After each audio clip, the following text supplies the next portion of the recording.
Hyderabad శివార్లోని Badangpet municipal కార్పొరేషన్లో అవినీతి తిమింగలాలు అడ్డంగా దొరికిపోయాయి.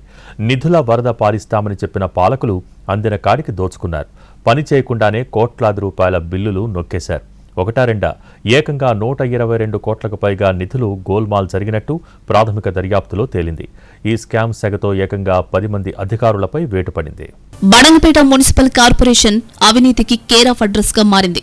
నిన్నటి వరకు పాలనలో ఆదర్శం అనుకున్న ఈ కార్పొరేషన్లో తవ్వే కొద్దీ అక్రమాల పుట్టలు బయటపడుతున్నాయి. జీహెచ్ఎంసీలో విలీనమయ్యే పరివర్తన దశను అదునుగా చేసుకున్న కొందరు అధికారులు ప్రజాప్రతినిధుల అండతో ఖజానాకు కన్నవేశారు. కార్పొరేషన్ పరిధిలో ఇంజనీరింగ్ పనులు, డ్రైనేజీ నిర్మాణాలు, శానిటేషన్ పనుల పేరుతో భారీగా నిధులు డ్రా చేశారు.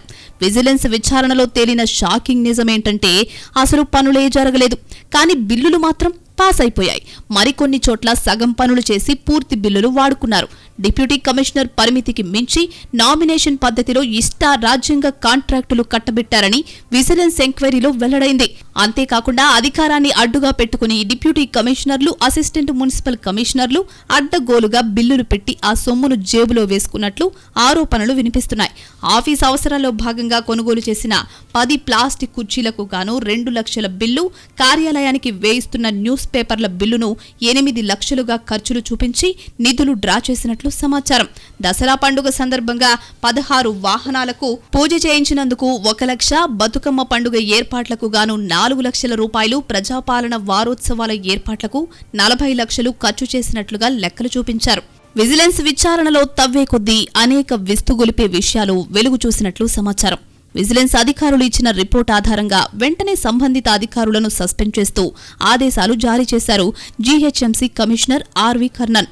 సస్పెండ్ అయిన అధికారుల్లో ప్రస్తుత డిప్యూటీ కమిషనర్ సరస్వతితో పాటు గత డిప్యూటీ కమిషనర్ రఘు, ఏఎంసీ విధులు నిర్వహిస్తున్న Sridhar Reddy, sanitary inspector Yadagiri, deputy executive ఇంజనీర్లు Jyothi, Venkanna, Yadaiah, pre audit officer వెంకట్తో సహా మొత్తం 10 మంది అధికారులున్నారు.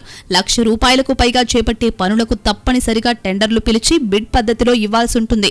అలా చేయకుండా నామినేషన్ పద్ధతిలోనే తనకు నచ్చిన కాంట్రాక్టర్లకు కట్టబెట్టినట్లు కూడా డిప్యూటీ కమిషనర్ సరస్వతిపై ఆరోపణలు ఉన్నాయి. విజిలెన్స్ దర్యాప్తులో భాగంగా శానిటేషన్, ఇంజనీరింగ్ విభాగాల్లో జరిగిన అవినీతి 122 కోట్లుగా తేలింది. మిగతా విభాగాల్లో కూడా జరిగిన అవినీతి అంతా కలిపితే సుమారు 200 కోట్లకు పైగా అవినీతి జరిగి ఉంటుందని అంచనా. మొత్తంగా బడంగపేట మున్సిపల్ కార్పొరేషన్ జీహెచ్ఎంసీలో విలీనం చేసే దశను బాగా వాడుకున్నారు అవినీతి అధికారులు. ఇప్పుడు మొత్తం అవినీతిపై దర్యాప్తు జరిపిస్తారా, లేదంటే ఇక్కడితో ఫుల్ స్టాప్ పెడతారా అనేది తేలాల్సింది.